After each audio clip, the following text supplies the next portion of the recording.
Hi, I'm Matt Collins. I'd like to welcome you to Bob Weber Auto Mart on Douglas Avenue here in Racine, across from Douglas Park. We specialize in 1-year-old, low mileage, almost new cars. And if you'd like to stop by and see them, or see them on our website, bobweberautomart.com, we could save you between $5,000 and $10,000 on your next almost new car purchase.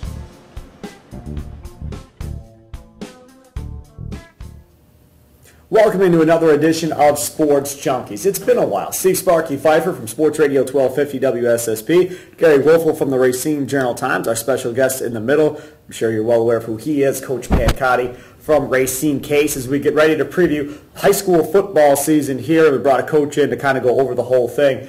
Let's talk a little bit about you guys over at Case. Where are you guys from year one to where you are right now? We're in a great position. Very great position. Year one, I come in as a new coach, new attitude type of deal, policies that are set in place, and the kids are trying to learn it on the go. Year two, they had a better understanding. They knew kind of what to expect, weight room type of deal. Got it. Year three, now everyone knows what the bar is, what the expectation is. We have leaders stepping up, and it's great. It's great. Our numbers are higher than ever.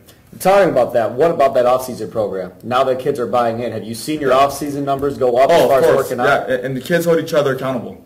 They understand we're there Monday to Thursday, 2 o'clock lifting weights for 2 hours of speed and train.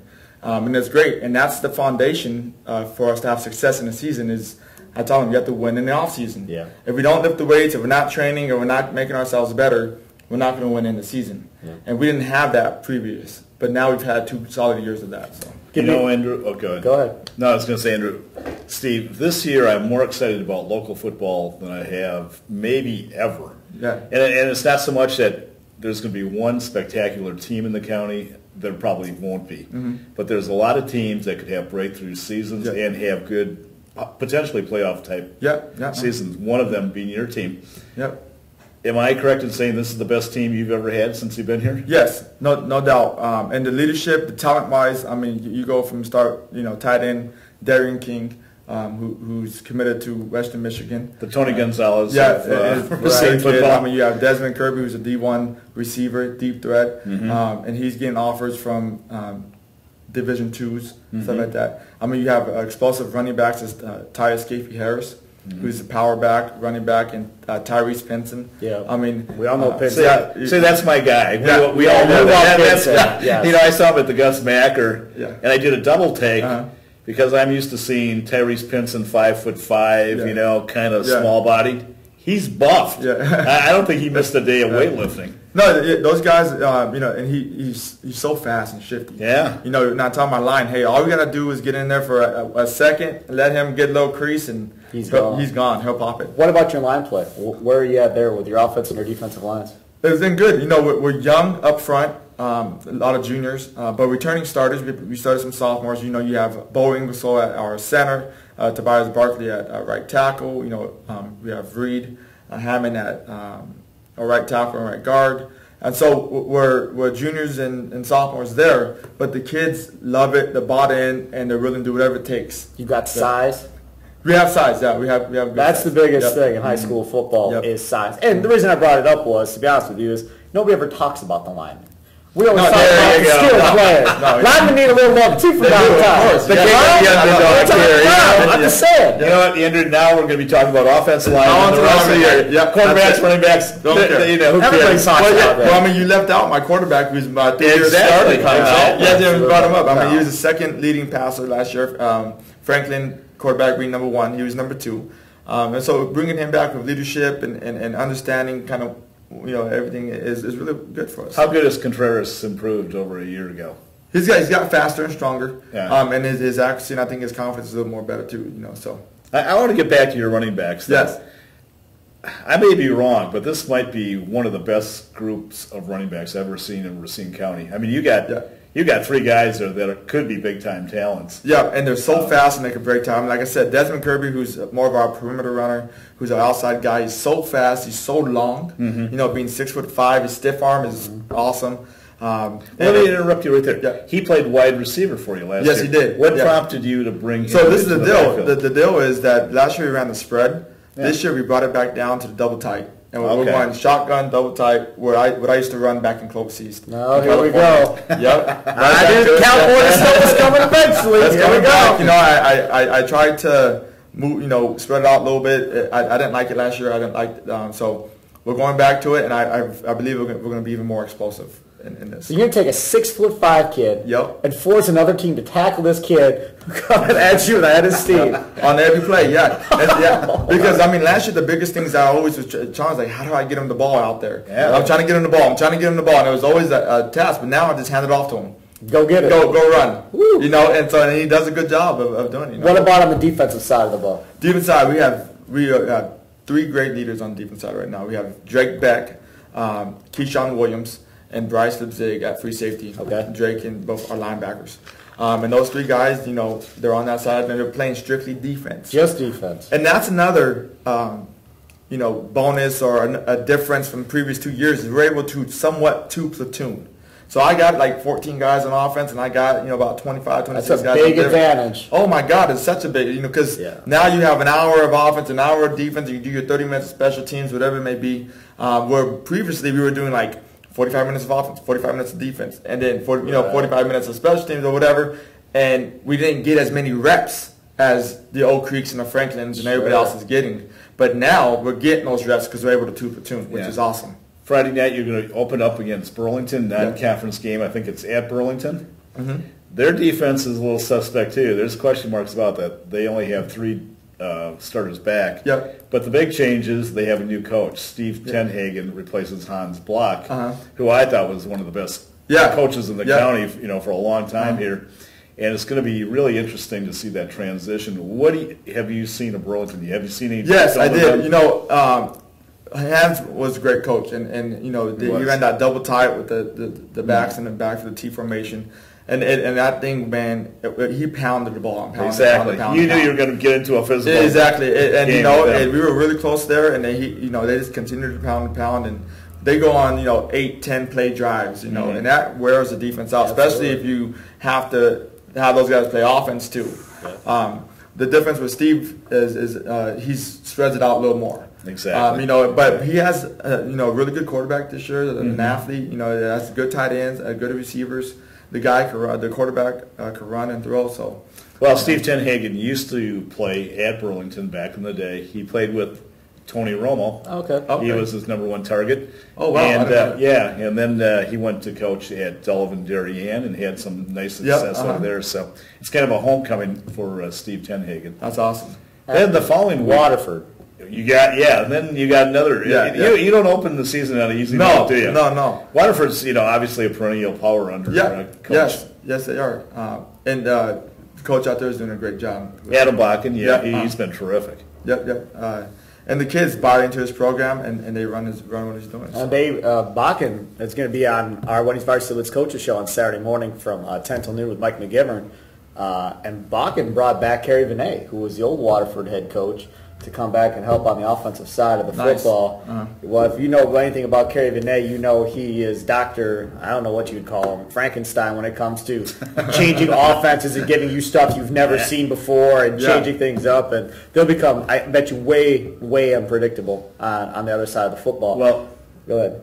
No, I was going to say the one thing you don't have to worry about is you don't have to face Jake Bauer, running back. I mean, he was a smallish back, but he was just terrific. I mean, he carried the rock all the time for him. So they lost some key players. So I think they're going to go through a little transition period. Remember last year they kind of started out kind of slowly, and then they built up, and obviously had another great year.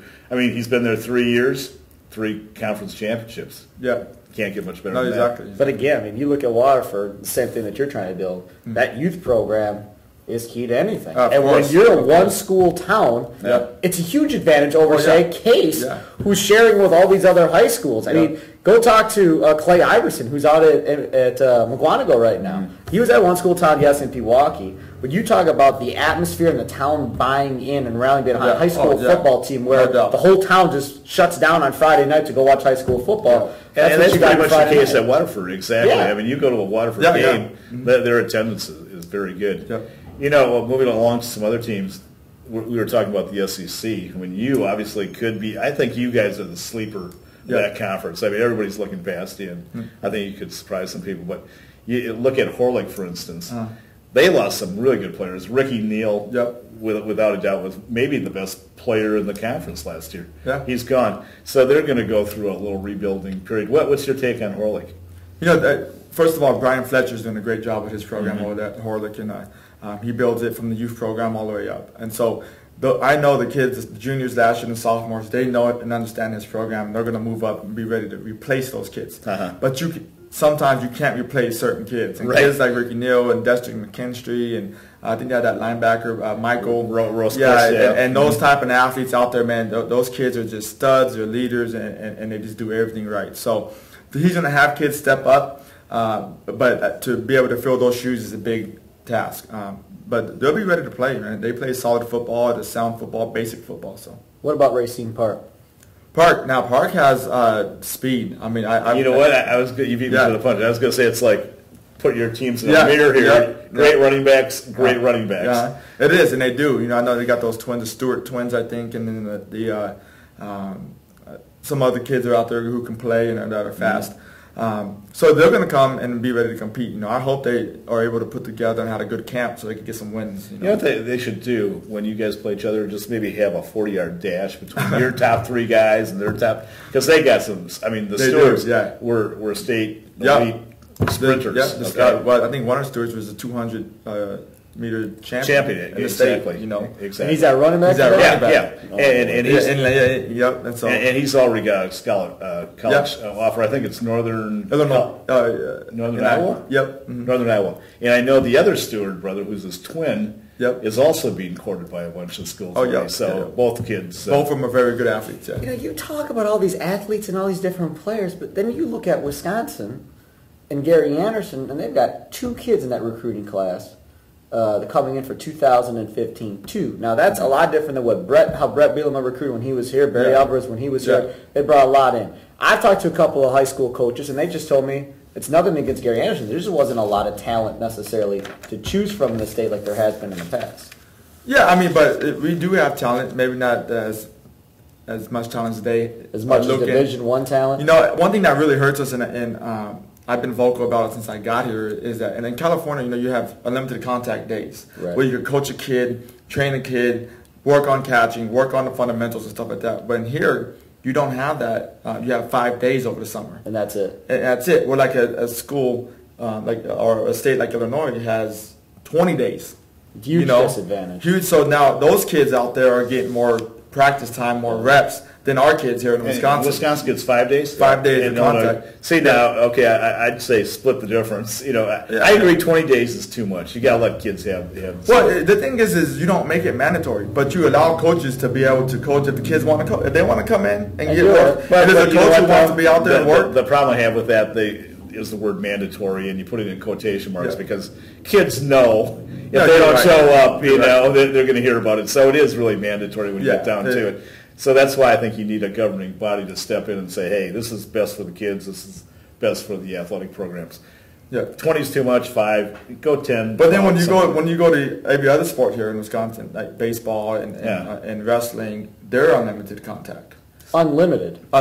So the only sports that aren't unlimited are football and basketball. I know basketball. So how does that make any sense? No, absolutely right. Okay, so the SEC, how does it stack up? Is Franklin then the favorite in this conference? You know, actually, I've been hearing Oak Creek is because, I mean, they have 38 seniors.